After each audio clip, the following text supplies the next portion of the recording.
The views and opinions expressed in this podcast are those of the host and guest and do not necessarily reflect the official position of CFA Institute.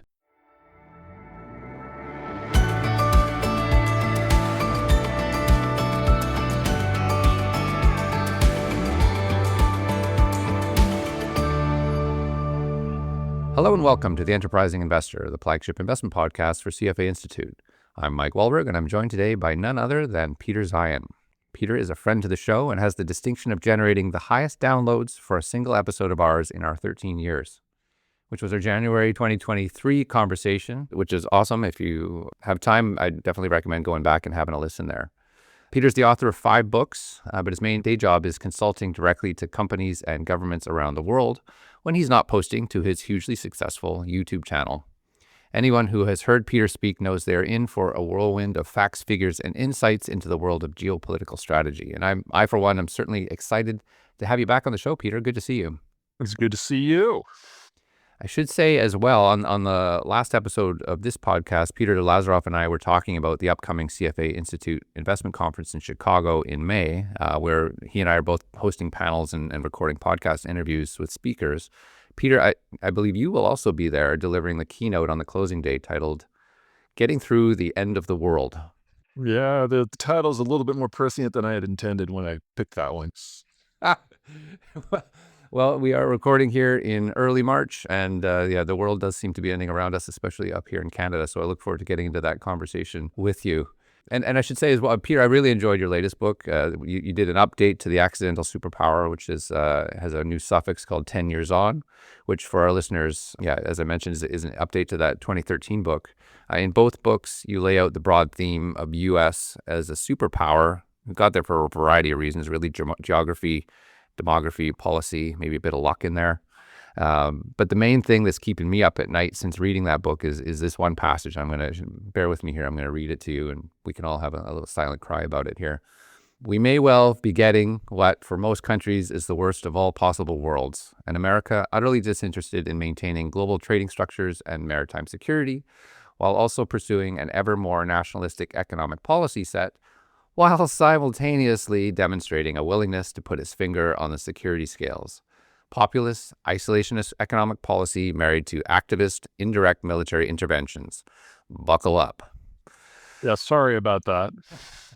It's a massive topic. We can't possibly tackle all of this in the 30 minutes or so that we have, but I wonder if you could walk us through the broad strokes of how we got to, say, January 2025, and then we can get into how Trump's policies may be reflecting these changing priorities.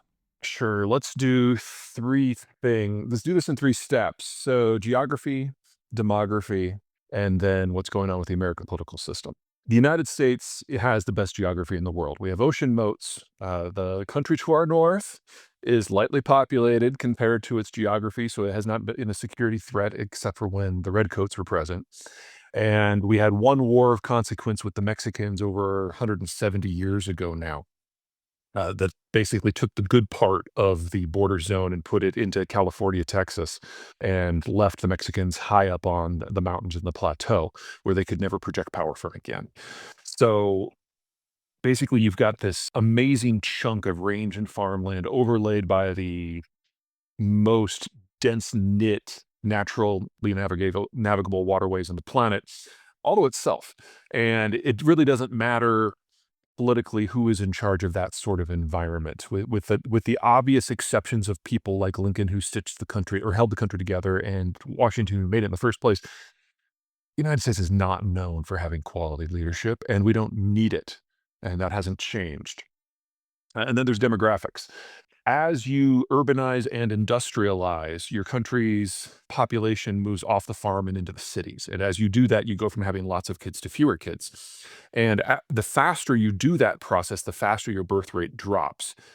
So we have gone from a world roughly a century and a half ago where 90% of the population lived on farms to one today where in the advanced world, less than 5% do. In the United States, the number is less than 2%. As you urbanize and you have fewer kids, and you do this decade on decade and decade and decade, eventually your population structure changes. So in the pre-industrial system, you would have more 10-year-olds than 20-year-olds than 30-year-olds and 40-year-olds and so on. But after a century roughly of heavy industrialization and urbanization, there are any number of countries that include but are not limited to Korea, China, Japan, Spain, Poland, Germany, and Italy that now have more people in their 50s and their 40s and their 30s and their 20s than their 10s than children. Some of these even have more people in their 60s now than those other going down. And this is a bit of a problem because it changes the economic model. When you have a lot of people under age 45, it's all about the consumption. It's a consumption-driven system that tends to be relatively inflationary because of that. And when you have a lot of people aged 45 to 65, the consumption is stopped because the kids have all moved out and your house has been paid down, but your incomes are high. So you get an investment-led system and a government tax-led system until you retire. And then all of a sudden, we don't have an economic model for what that looks like. And this decade was always going to be the decade where countries as various as China and Japan and Korea and Italy and Germany all age out into something new. And we don't know what that looks like because it's never happened before. And in the case of the United States, because we have so much elbow room, we urbanized a lot more slowly. And we didn't just go from farm to city. We had a couple steps in the middle with suburbs and small towns. And so our birth rate drop has been much, much, much slower. So if we keep aging at our current rate, we're not going to face the crisis like the rest of the advanced world until about 2070, maybe even 2080. And that assumes immigration never picks up, and that assumes the millennials never have kids. Those are two big ifs. Right. And in the rest of the world, I know, and across your series of books here, you talk about that timeline is much shorter for a lot of those countries you mentioned in China, Japan, Korea, Poland, Germany, Italy. For the Germans and the Chinese specifically, we're talking less than 8 years at this point. It's just like there isn't an economic model that will work with what their structures will be. So you put that kind of collectively in one bucket where the U.S. geographically and demographically looks really good. And then you consider the politics of the United States and how we decided to fight the Cold War. I mean, we knew we needed allies to stand with us, or more accurately, in front of us to face down the Soviets. And so we created this little thing called globalization, where we used our Navy to keep the global waterways open so that anyone could trade with anyone else. But we didn't shove our economy into that system because then it wouldn't have been a bribe. So most of the world, especially the advanced world, are heavily dependent on this international trading system, but we, by design, on purpose, are not. One of the things that Donald Trump forgets is that was the plan. It's like, we get to write your security policies if you get access to global trade. That was the deal. That's the backdrop of all of my work. That like 3 minutes of exposition. What's going on right now in the United States is we have a first past the post single member district system, which is a really fancy way of saying that we have geographic zones where you vote for one person who represents that group of people, and they need to get one more vote than whoever comes in second. And this tends to generate two very large parties, two big tent parties that try to bring in as many groups as they can to get that extra marginal vote so they can win elections.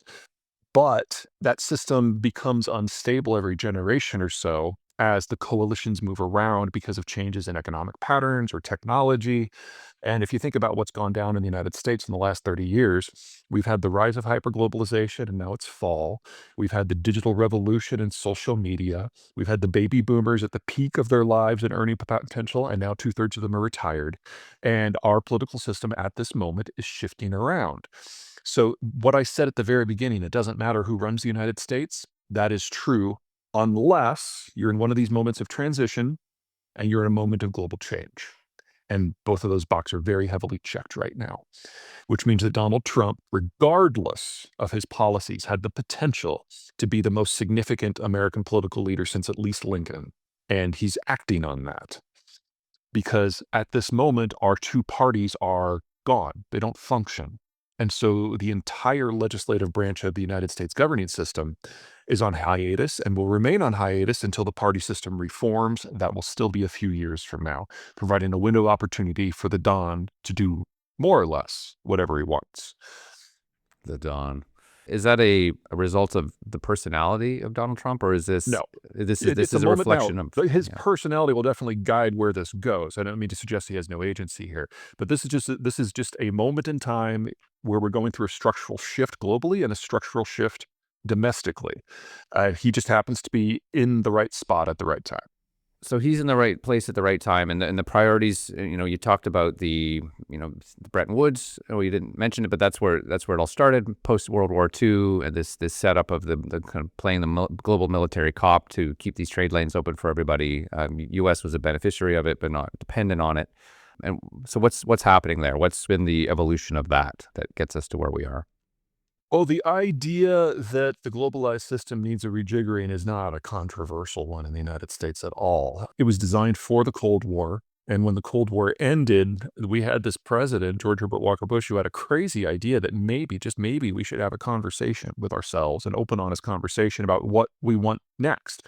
How do we take this alliance, the greatest alliance in human history, and play it forward for another generation, another century of American preeminence, but in a fundamentally changed world where we improve the human condition. And so, of course, we voted him out of office and never had that conversation. And in the next 9 presidential elections, we went with the candidate who espoused a more skeptical view of globalization. Trump is not an aberration. He is the logical conclusion of 36 years of the Americans refusing to talk with one another about this.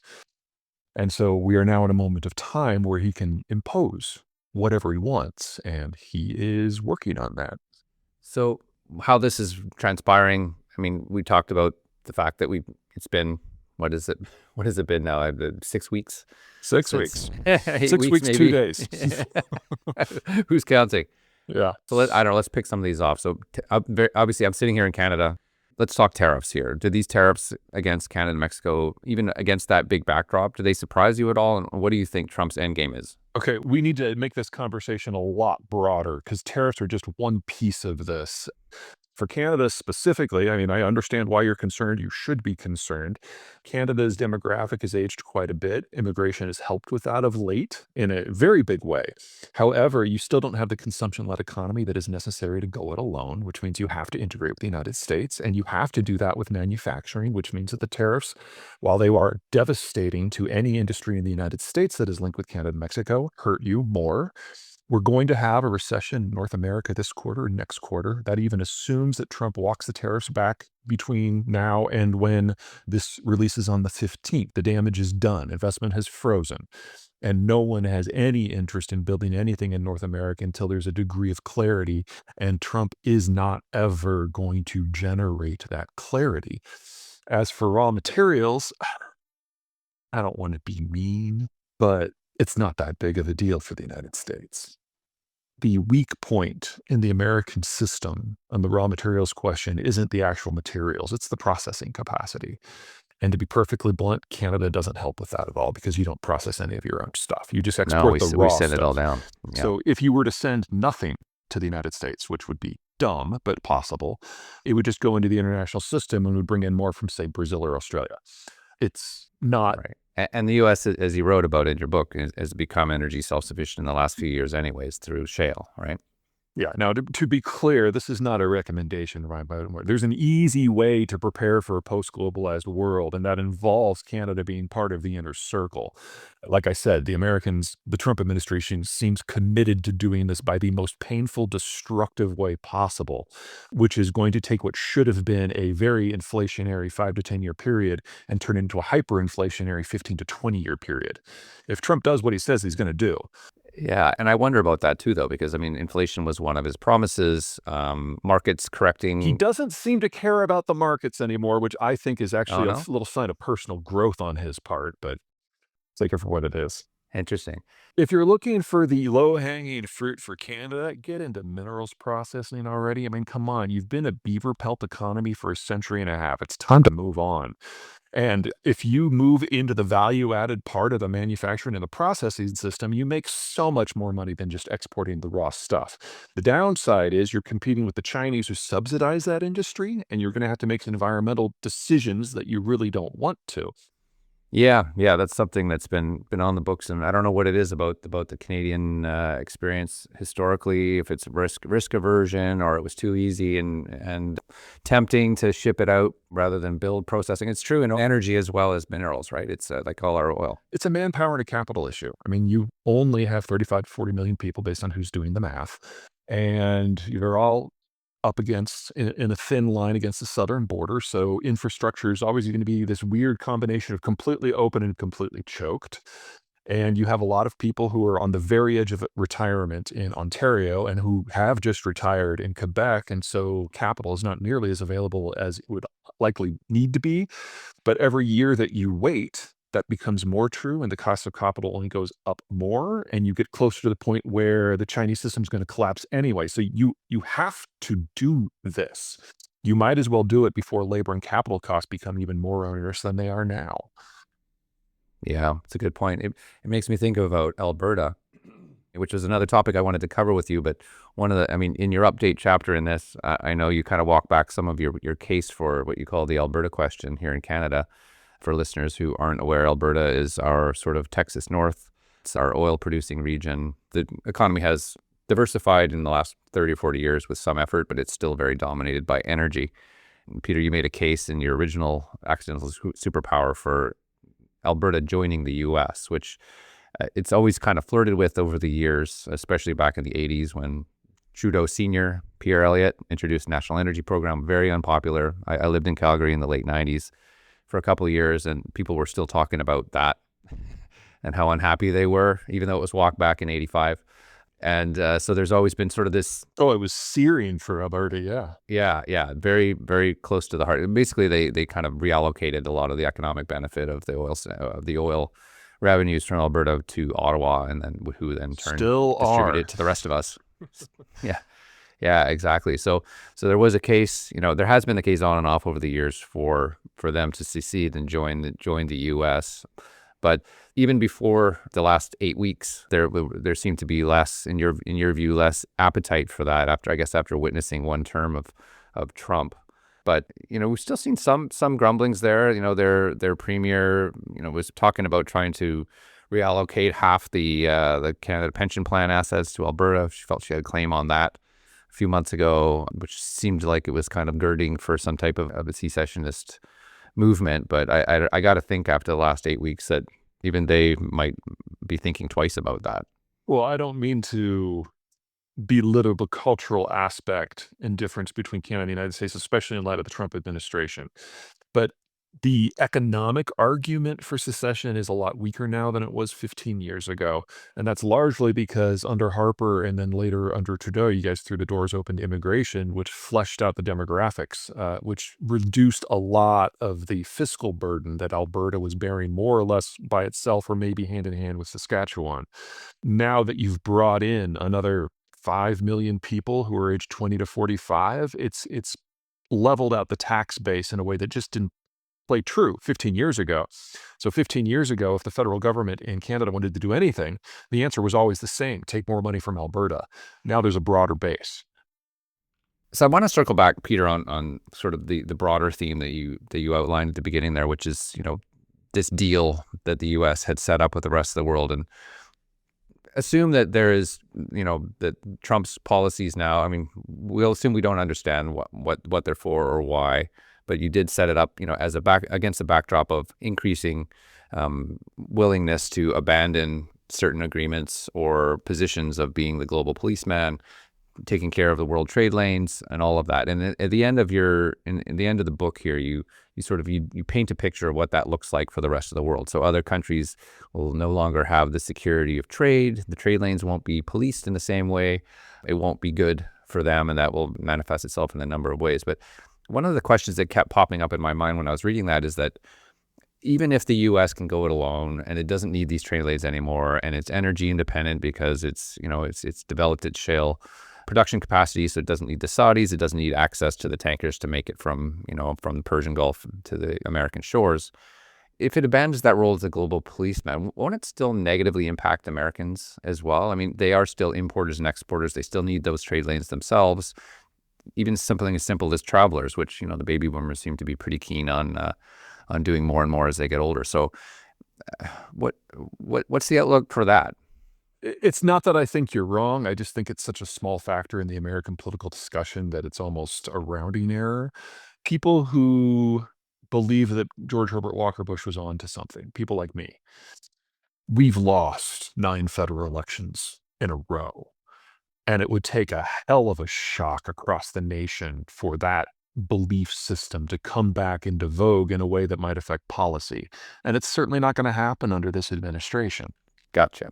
My preference would be that if we are going to back away from the world, that we do it in a measured capacity, we do it in the style of retrenchment rather than isolationism, and we choose intelligently which countries to bring along with us to make a smaller version of globalization that is completely under the American umbrella that rides out the storm to come. But that's not the only way that it could be done. What Trump is doing is a much more haphazard, unplanned, disassociated version. But you got to remember that most of the world, even if the United States really did want to be engaged, and we don't, was still going to break. So we still need to prepare for a world where Northeast Asia becomes a bit of a wasteland. We still need to prepare for a world where Europe falls back in the 1800s and when it comes to security policy. And if you're willing to absorb that into your mind, all of a sudden the Eastern Hemisphere becomes something to isolate yourself from, or at worst, or at best maybe, manage from a distance. Which means that the United States is going to be far more focused on what it can see from home. And that means Mexico and Canada, while I would like to see them as part of the solution, could also be perceived in American politics as part of the problem.